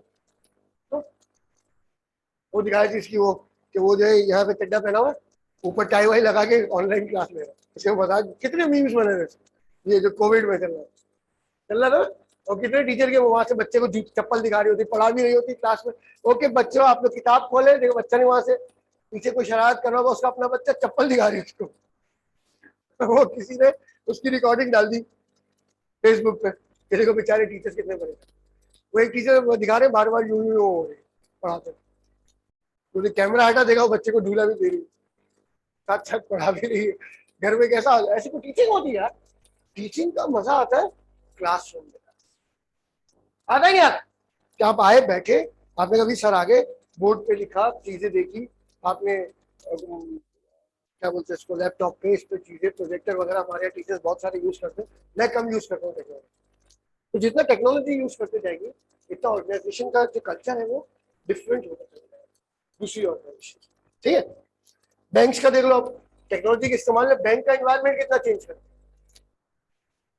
तो बहुत चेंज करती है बैंक का एनवायरमेंट। आप पहले बैंक गया होता था 1 बजे बंद हो जाता था, जवाहरलाल के दौर में 5 6 तो बैंक थे। अभी UBL, Allied Bank, National Bank, Muslim Commercial Bank, ये 5 बैंक थे मेरे। उसके बाद फिर मोहतरम मेरे थी भुट्टो साहब जब आई पहली बार वजीर आजम बनी, उसके बाद फिर काफी ज्यादा बैंकिंग के अंदर बहुत काम हुआ। आज बैंकिंग देखो कैसे हो, ऑनलाइन सारी। सही है। मेरा वो कार्ड रिजेक्ट हो गया था एटीएम, कार्ड गया अंदर, खड़क करके वापस कार्ड डालू वो वापस आ गया। तो मैंने उसको फोन किया, वहाँ पे हेल्पलाइन थी ना एटीएम में फोन, मैंने कहा मैं इस एटीएम में खड़ा हूँ और मेरा कार्ड रिजेक्ट हो गया। उसने कहा आप ऐसा करें कि फलानी जगह यूज करना, आपका कार्ड वैलिड आ रहा है। उसने मशीन में कोई प्रॉब्लम, सर मैं वहां से निकला डिफेंस, मैंने 26 स्ट्रीट क्रॉस की, क्लिफ्टन पे एक और मिल गया बैंक, मैंने ऑर्डर पैसे निकल, शायद मशीन में कोई फॉल्ट हो। उसके बाद मुझे 6 जगह से फोन आया बैंक,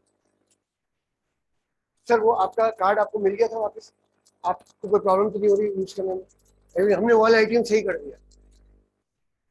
एक ने फोन किया, बोला आप वो वाला एटीएम 26 स्ट्रीट का बहुत यूज करते हैं, यानी उनको ये भी पता था मैं वो वाला एटीएम बहुत यूज करता हूँ।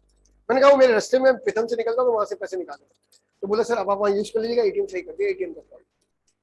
6 जगह से फोन आया, उनको ये भी पता है कि मैं कौन सा एटीएम ज्यादा यूज करता हूँ, और उन्होंने नजर रख के बैठे, है ना। अभी आप कोई गाड़ी खरीदते हैं, मैं गाड़ियां बेचता था, सबसे पहला काम क्या करता है, फोन उठाया सीपीएल से, वही गाड़ी क्लियर है, पहले भागो सिविक सेंटर, वहां किसी को 200-300 रुपए दो, फिर वो आपको बताएगा गाड़ी क्लियर है। ठीक है। अभी हमने गाड़ी में काम करते थे, लेकिन क्या हो, बेगम साहब ने मुझे बोला यार ये गाड़ी है बहुत जबरदस्त, मुझे पसंद आ गई, मेहरान, बहुत खूबसूरत गाड़ी, 3-4 साल पहले की बात। तो वो कह रही वो गाड़ी बहुत अच्छी है, गोल्डन कलर, गोल्डन मेहरान बहुत कम मिलती है, कह रही वो आ रहा है गाड़ी दिखा। अच्छा हम लोग इफ्तारी करके शॉपिंग के लिए जाने वाले थे, 26वां रोजा 27वां रोजा, बड़ा रोजा था। तो वो कह लगे मुझे शॉप, वो कल से मेरी बेटी को कुछ लेना था, मैंने कहा चलते, बोले वो आ रहा है गाड़ी लेके। अच्छा वो यहाँ से गुजर रहे होंगे, मेरे घर पे आगे गाड़ी लेके, पलीर से आया था, बड़ा अच्छा किशन बन गया, गाड़ी लेगी तो बेगम साहब बिल आ गया गाड़ी में, बस ये गाड़ी चाहिए चाहिए था, फिर आप ट्राई ले लो। ऐसी बनाई थी गाड़ी यार उसने मेहरान, जबरदस्त गाड़ी बनाई। तो वो बेगम साहब ने राउंड लिया और शारा फैसल पे, उनको जो मजा आया, बड़ी बेहतरीन गाड़ी है, हर लाइट कायम कर रही है, टैग वैग लगा हुआ है, सी पेट्रोल सीएनजी फलाना ठिकाना, एसी ऐसा शानदार चल रहा है, तो सब कुछ है उन्होंने। मैंने कहा ऊपर आओ मैं पैसे देता हूँ, डॉक्यूमेंट्स है, बोला सब कुछ है। पता नहीं लिफ्ट में मैंने सीपीएल से कॉल किया, तो अल्लाह को बचाना तुम, मैंने कहा यार ये गाड़ी नंबर है, उन्होंने कहा भाई चोरी हो चुकी दो।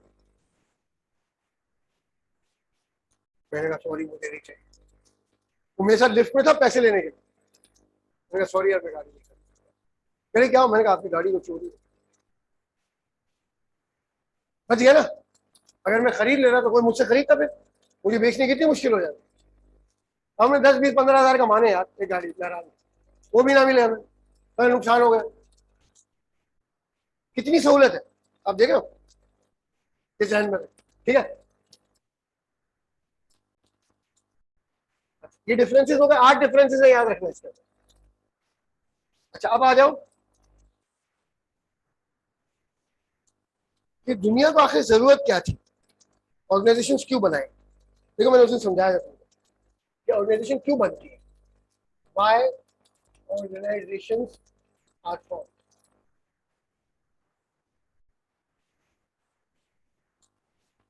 मैंने पहली चीज क्या बताई थी, याद है उस दिन, देखो कुम्हार का बेटा कुम्हार बनता था। आज का दौर क्या हो गया है कि आपकी जो लिमिटेशन है ना उसको ओवरकम करता है। हर इंसान की कुछ लिमिटेशन है,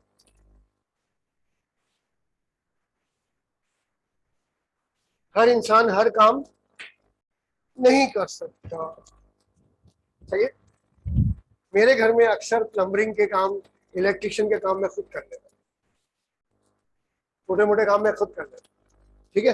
क्योंकि हमारी जो मस्जिद थी नाजरबाद में, मैं उसका इलेक्ट्रिशियन का काम मैं करता, मतलब मैं क्या करता था, वो हुआ ये कि एक दफा जो है ना बारिशों में बहुत ज्यादा वो आ गया पावर, सारी लाइटें हो गई। अब उस जमाने में वो एक लाइट सही करने के 300 रुपए मांग रहे थे, ठीक। उसमें जो लाइट थी ना उसके अंदर जैसे ये ना, ऐसे उसमें जो है दो दो ट्यूबलाइट्स लगी, बड़ी वाली लंबी वाली। अब उनको 300-300 रुपए देंगे यार, तो ये तो बड़ी हजारों में तो बिल बन जाएगा। तो 300 रुपए की बड़ी अहमियत थी भाई, 10 रुपए मिलते थे मैं खर्च करने के लिए, और उसमें हम सोचते थे कहाँ खर्च करें। दौड़ था वो। खैर मैंने कहा यार मैं खुद ही खोलता हूँ। मैंने खोला, उसको देखा, मैंने कहा अच्छा ये सर्किट कौन सा तार कहाँ जा रहा है, ये जा रहा है, मैंने वो सही कर दिया। उसके बाद मैंने फ्री में खाली सामान, अच्छा मैंने हमारे एक जानने वाले थे इलेक्ट्रिशियन, वो भी नमाज पढ़ने आते, मैंने उनको फोन किया, मैंने कहा यार मस्जिद के लिए ये सामान चाहिए। उन्होंने कहा मेरी तरफ से। जो जो चीजें खराब थी सारी पे 100 लाइटें हो गई। उस चक्कर में मुझे काम आ गया। और फिर मैंने कहा देखते अल्लाह वाले, अगर वो कर सकता है, वो कौन सा पढ़ा लिखा, हम तो पढ़े लिखे कर सकते हैं। थोड़ी देर उसको देखता रहा मैं, कौन सा वायर कहाँ जा रहा है, कहाँ जा रहा है। टेस्टर से मैंने चेक किया, अच्छा इसका ये खराब है, इसका वो खराब है, करते करते आ गया वो। एक लाइट सही हो गई तो सारी कर ली। बस ये तो फायदा हो गया ना, वरना 300 रुपए की ना तो पेमेंट करनी पड़ती है उस और। उसमें बन गया। लेकिन क्या मैं हर काम कर सकता हूँ?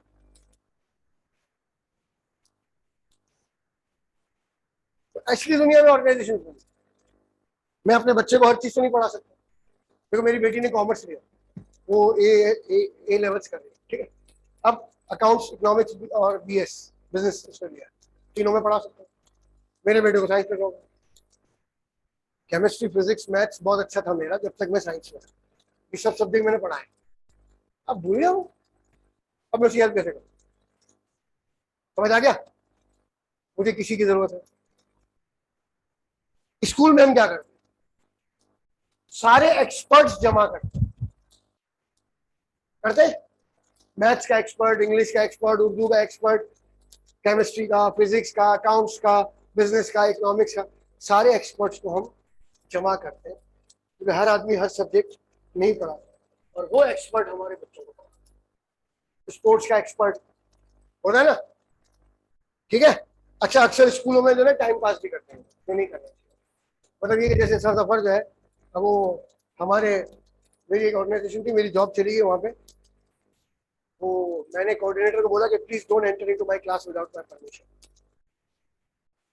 मैंने कहा मुझे अच्छा नहीं लगता कोई मेरी क्लास में बिना परमिशन आए।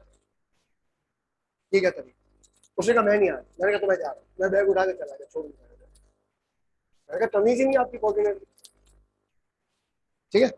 सेंट पैट्स में फादर बेंजामिन जो है, मैं स्टूडेंट था, मैं एक बच्चों की ट्यूटोरियल पीरियड हो रहा हूँ, उसमें मैं बच्चों को अकाउंट्स पढ़ा रहा हूँ, मैं अकाउंट्स बहुत हूँ, तो बच्चों को मैं अकाउंट्स पढ़ा रहा हूँ, मैं भी स्टूडेंट, बच्चे बच्चे सफर बताते हैं, एडजस्टिंग एंट्रीज पढ़ा रहा हूँ।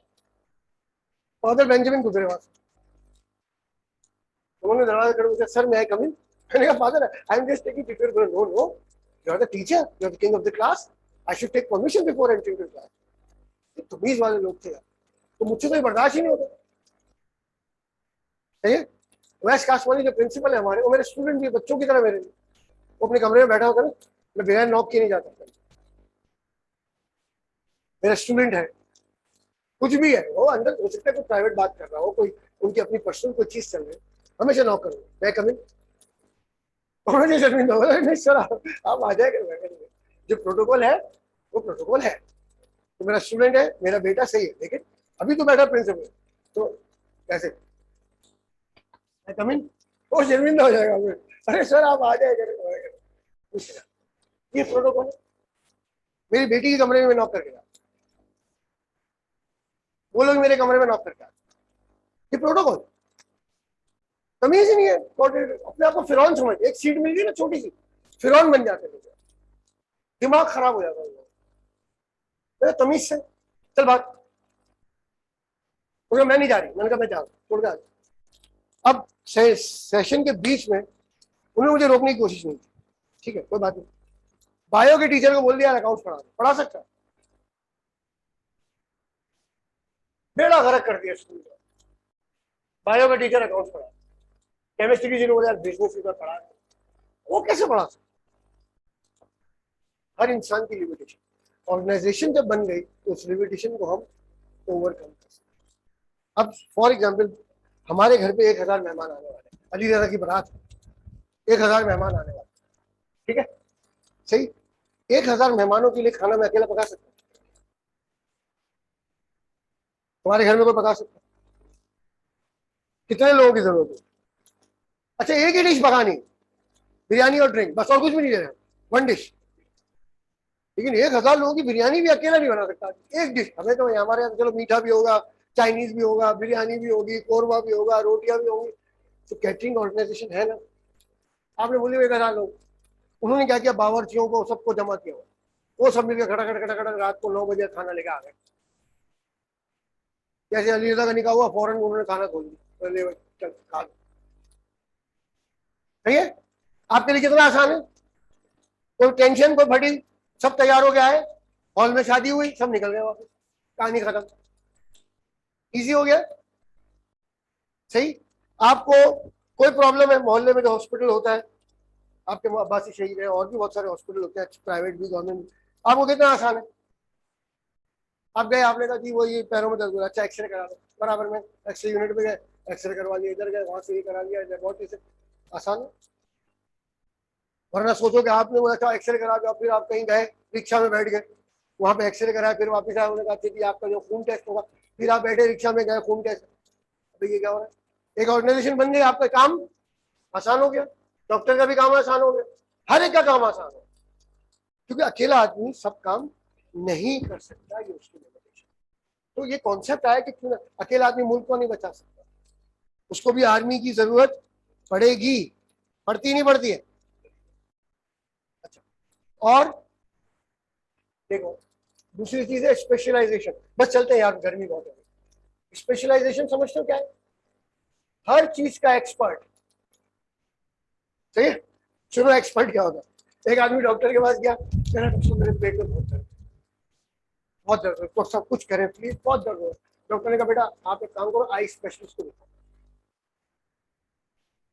हैरानगी हुई, उसने कहा भाई हाई स्पेशलिस्ट को क्यों दिखाऊं, पेट में दर्द हो रहा है, बोला भाई मैं कुत्तों का डॉक्टर हूँ, बाहर लिखा पढ़ के नहीं आ सकता मैं,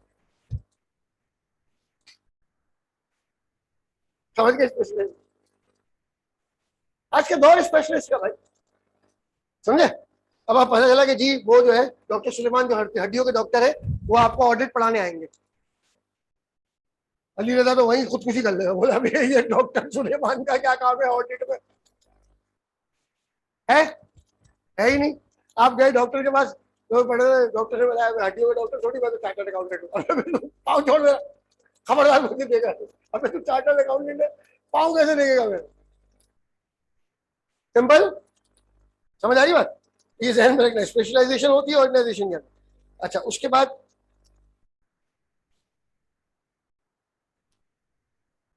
ये तो होता ही है यार,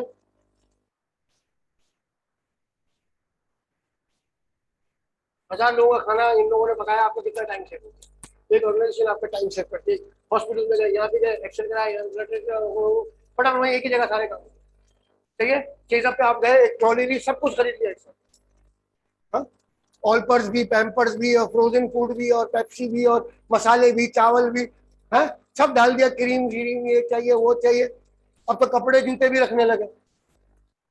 सही है, इजी, आपका टाइम सेव हो गया, एक चीज बनाने से आपका कितना टाइम सेव हो गया, हर चीज आपने 2 ट्रॉलियां भरी, जान छूट गया, पूरा रमजान निकल जाएगा, ईद के बाद जाएंगे। सही, लेकिन एहतियात से, आग लग गई थी तेज, हाँ।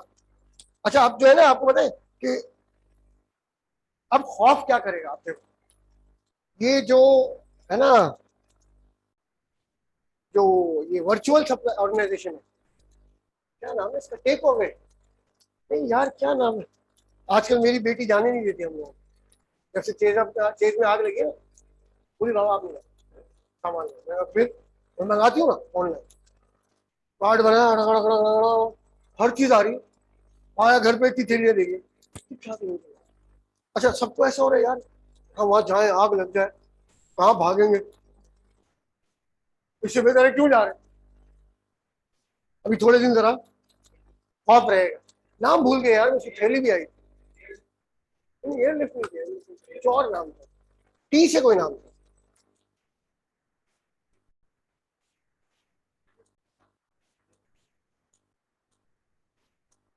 क्रेव मार्ट है, हो सकता है, पिंक रंग की थैलियों में देगा सारा,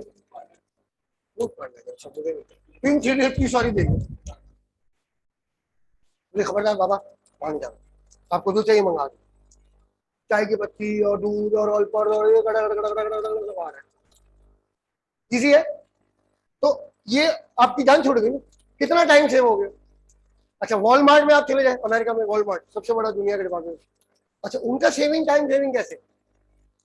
आप गए, आपकी गाड़ी में ब्रेक ऑयल डालना है, इंजन ऑयल चेंज करना है, गियर ऑयल चेंज करना है, कार वॉश करवानी है, इंडिकेटर एक काम नहीं कर रहा वो लगवाना है, ठीक है, और साथ साथ शॉपिंग भी करना। आप गए, आपने गाड़ी दे दी, लिखवा दिया ये काम गाड़ी, गाड़ी आपकी ले गया, आप अंदर गए, आपने सारी ग्रोसरी दुनिया जहाँ की सब खरीदी, फिर वापिस आए, गाड़ी तैयार मिलेगी।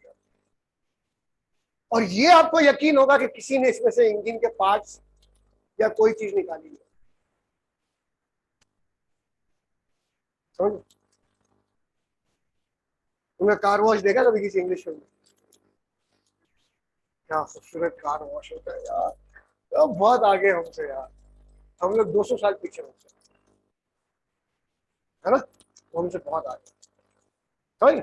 तो आपका टाइम सेविंग बहुत बड़ा एडवांटेज, ठीक है। अच्छा, उसके बाद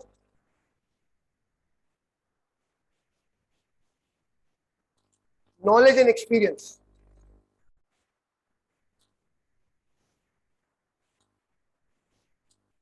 ठीक है। सर जेसी हमारे साथ थे, अभी भी है, सर खालिद फरीद अब्बासी है, कोई चीज हमें पूछनी हो हम भाग के जाएंगे, सर ये लॉ में ये चीज समझ नहीं। तो खालिद मेरे पास इतने बड़े ग्रेट टीचर है, सीढ़ी के 2 स्टेप उतरते उतरते समझा देंगे ये इसमें ये लिखा। तो रफीक साहब थे, मेरे एकदम आइए समझ नहीं आ रहा, मैंने कहा सर ये समझ नहीं आ रहा इंटरेस्ट अकाउंटिंग से, बोला आप कहते ये है, मैंने हाँ थैंक यू। एक दूसरे से हम सीख रहे होते हैं, एक दूसरे को सिखा रहे होते हैं। जबर साहब आप अपनी नए नए आए सीएससी में जाइए, रफीक साहब की क्लास ऑब्जर्व कीजिए कैसे पढ़ाते हैं, जेसी की क्लास में जाए, तो हम लोग एक दूसरे से सीख रहे होते हैं, एक दूसरे से समझ रहे होते हैं। अच्छा, बैंक में क्या करते हैं, मैं बैंक में क्या, बेगम ने मुझे कहा गैस का बिल जमा करा दीजिए, ठीक है, मैंने जमा कराने गया, तो वहां पे बिल पे एक बहुत खूबसूरत सी लड़की बैठी हुई थी, उसने मुझसे जो है बिल ले लिया। मैंने बेगम से कहा भाई बैंक तो बड़ा खूबसूरत है, मैं हाँ सारे बिल मैं करूँ, आप मुझे दे दिया, ठीक है। जब ऑफिस से छुट्टी होगी 1:30 बजे जाके भर दूँ। दूसरी तरफ बिल भरने गया, वो लड़की थी नहीं वहाँ। मैंने कहा ये कहाँ गई भाई, तो पता चला वो लड़की आज कैश पे नहीं है, वो लड़की क्लियरिंग पे बैठी, कैश पे ये मूछों वाला लीडर लड़की, मूछों जैसे बंदा लड़की। इसी तरह मैं बिल भरने के लिए गया, तो वहां पे कोई बूढ़ा बैठा हुआ, वो खातून थी नहीं वहां पर। तो मैंने पूछा, मैंने कहा वो कहाँ है, चलिए वो ऊपर बैठी हुई, कस्टमर एसेट डिवीजन। क्यों कर रहे हैं रोटेट, क्यों कर रहे हैं रोटेट? ताकि वो बैंक का हर चीज सीखे, एक दिन कैश पे बिठा दिया, कैश संभालना सीखे, एक दिन क्लियरिंग पे बिठा दिया, जो चेक्स आते हैं क्लियरिंग से चेक करो। अब जैसे कल इन्होंने मुझे सैलरी का चेक दिया आई क्यों, अब वो चेक है अलबरका बैंक का, मेरे पास तो अलबरका में अकाउंट ही नहीं। मैंने क्या किया, बैंक अल हबीब दिया अपनी ब्रांच, मैंने उनको वो चेक दिया, मैंने कहा पैसे मंगा दिया, उसको कहते क्लियरिंग। आज शाम तक इंशाल्लाह पैसे ट्रांसफर हो जाएंगे, ठीक है। 2 दिन पहले केएनएस का चेक आया था, वो भी चला गया बैंक अल हबीब। केएनएस का चेक आता है मीजान बैंक का, मैंने बैंक अल हबीब को दे दिया, वो मंगा दिया, सिर्फ मेरे अकाउंट में ट्रांसफर हो गया। उसको कहते क्लियरिंग, वो एक दिन के बाद पैसे, अब वो क्लियरिंग पे बैठी हुई, एक दिन कैश पे बैठी हुई, एक दिन बिल ले रही है, एक दिन कुछ कर रही है, क्या क्या होगा उसको, सब सीखी।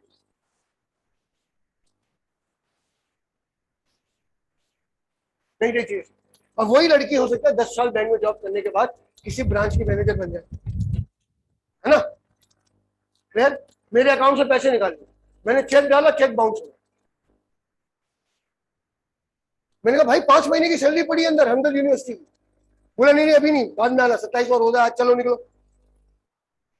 अब ईद खड़ी सर पे, और बोले आपका चेक बाउंस हो जाए, कैसी आपकी हटेगी, मैं कोई बात नहीं यार, दूसरे अकाउंट से निकाल वो पढ़ा के मसला नहीं, पैसे ईद तो निकल गई आ रहा है। ईद के बाद गया मैं, गया तो बैंक मैनेजर, मैंने कहा भाई ये मेरा चेक बाउंस हुआ, मेरी 5 महीने की सैलरी अंदर पड़ी, बाउंस कैसे हो गया, जवाब। मैंने कहा उसमें रमजान था, रश था, आखिरी वर्किंग डे था, मैं चुपचाप चला गया, आज जवाब लेके जाऊँ के लिए, आप प्लीज एक मिनट बैठे ना। गई, उसने वाउचर्स निकाले सारे, सब चेक किया, जफर अली के अकाउंट का पैसा जफर अदा के अकाउंट से निकाल दिया के लिए, सॉरी मैं अभी एडजस्ट कर देती हूँ आपका बैलेंस, आपको कुछ पैसे निकलवाने। मैंने कहा नहीं भले पड़े हुए पैसे, लेकिन मुझे पता चलने से we are really sorry for that. अब बुरी बात है, बदतमीजी का। एक लड़की सॉरी बोल रही है, तमीज से बोल रही है, चाय पिला रही है, मैंने माफ करा, मैंने कहा आपको मैंने माफ कर दिया, चाय वाय पिलाई, अब मुझे मुंह से उठ के आ गए, कैंसिल हो रही है पैसे का। तो बैंक में मिस्टेक हो सकती है। सही, वो बैंक मैनेजर लड़की थी, वो जबरदस्त, उसने जैसे हुक्म दिया वो सारे खड़े हो गए लाइन से, फटाफट 10 मिनट में उन्होंने बता दिया ये मसला। मैंने कहा आप लोगों ने मेरी ईद खराब कर दी, रियली सॉरी ना, तो कोई बात नहीं ना, मैंने माफ कर दिया ना। ओके। अच्छा, सिनर्जी, सिनर्जी क्या होती है देखो, जैसे जनरल टायर और पाक सुजुकी की सिनर्जी मिक्स, 12,000 गाड़ियां बनती महीने की, कितने टायर चाहिए?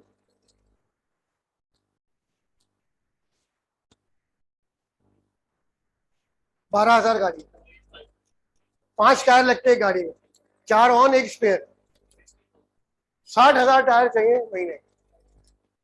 ठीक है, अब इनसे अगर सिनर्जी कर लेंगे तो टायर सस्ता पड़ेगा ना।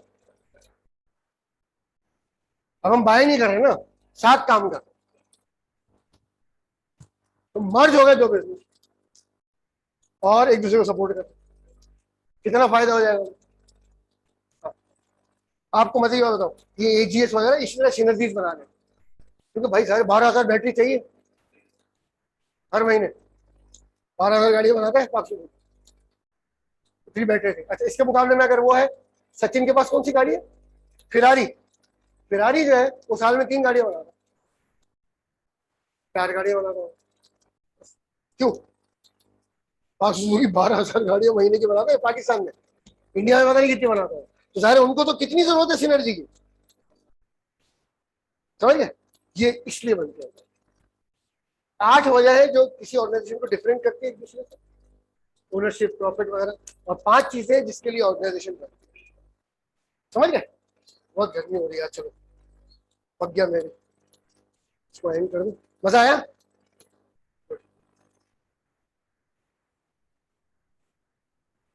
अल्लाह का बड़ा एहसान है